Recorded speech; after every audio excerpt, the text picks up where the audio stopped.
Howdy y'all. I was not planning on picking up a Quest 2 this quickly, but my local Best Buy happened to have some in stock, so I'm going to go pick it up, give it a shot just because I've been a long time Rift CV1 and a Rift S user. Rift is now dead, so I'm going to try the Quest 2, see how I like it, how it compares, and see if it's going to be a keeper. So, stay tuned.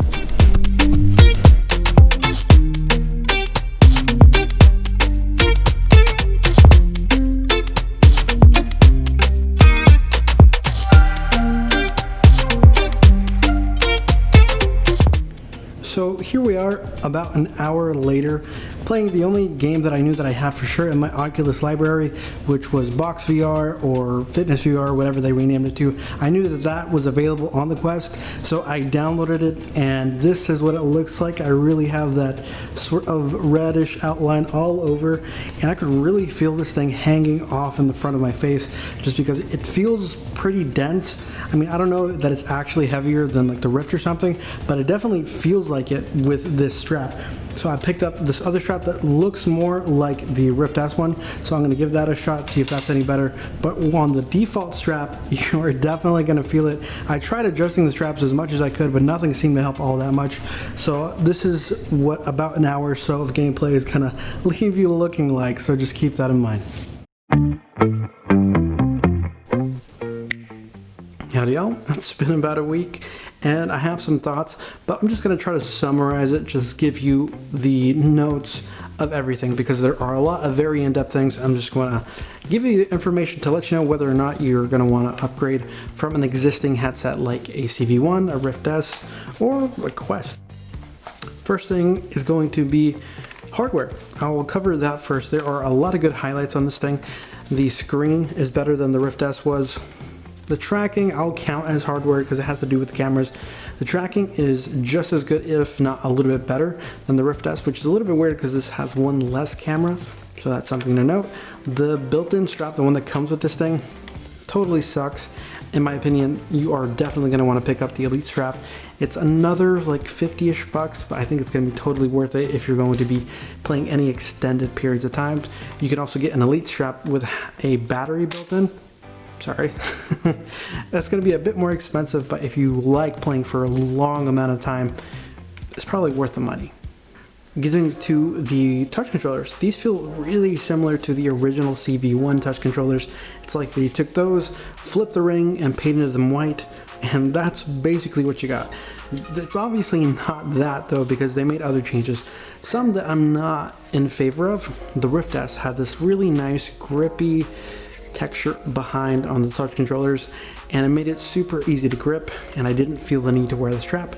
But on here it's just hard plastic all around, which is a bummer because I hate wearing these things and I feel like I really need to now, so that kind of sucks. The other thing that is I guess I can take it or leave it, the Rift S had magnetic battery trays or battery doors, but here it's totally just manual, no magnets.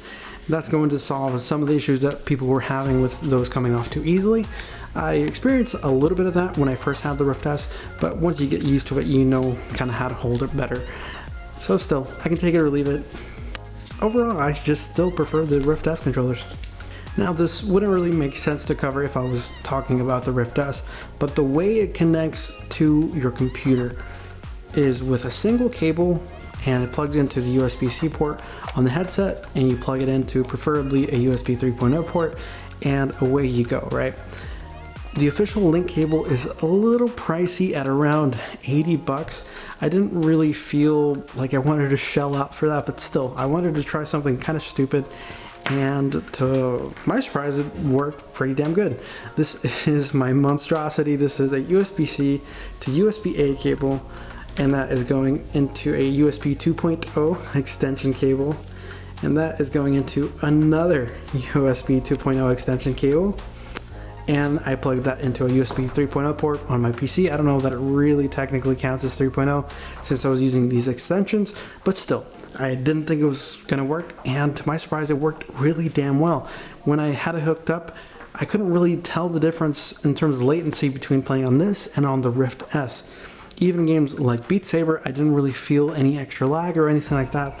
So it was really shocking that this janky cable really just did the job. Of course, it looked kind of stupid while I was playing it because it was just kind of dangling out here, but hell, just throw a little elbow adapter and I think this will work for a lot of people.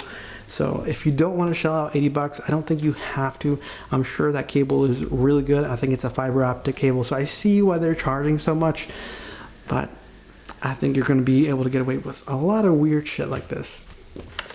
I didn't get to test the Quest 1, the original Quest. At the time, the Quest and the Rift S came out at the same time. I decided to stick with the Rift line, and that's what I did. The Quest seemed interesting, but as all first-gen products do, they're going to get dramatically improved in the second revision, and I think they did. Now, of course, I am going to notice the fidelity of games when playing standalone isn't up to par to what I'm used to since I've been playing on PC all these years. But still, the added immersion of not having that stupid cable behind your back makes up for pretty much everything. Games like Echo Arena, I really loved that game, but on the Rift S, it was just a pain in the ass because when I was playing it, I would always get tangled up in that cable. You can get it on the Quest, and oh my god, it's so fun. It's so nice to be able to just float around and not have to worry about a cable. I just sit down in a swivel chair and I am good for an hour or two. That is just so much fun. One of my favorite games, and I feel like I can really enjoy on this. So a lot of people are going to be having their first VR experience on this. This is such a crazy price point, such a good piece of hardware. And if they happen to get in touch with a gaming computer, they're going to have an even better time. And it's just so sick. So if you couldn't tell by the comments I was making, yes, this is going to be my replacement. I am going to get rid of my Rift S just because this is just, it's just a no-brainer. 300 bucks, you're getting better hardware than that did, basically for the most part, except for comfort. Whew.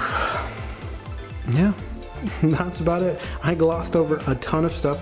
If you have any more in-depth questions, leave them down below. I'll respond to them if I can. If any of this was helpful to you, subscribe to the channel and feel free to follow me on my socials, but that's about it for me. I gotta go.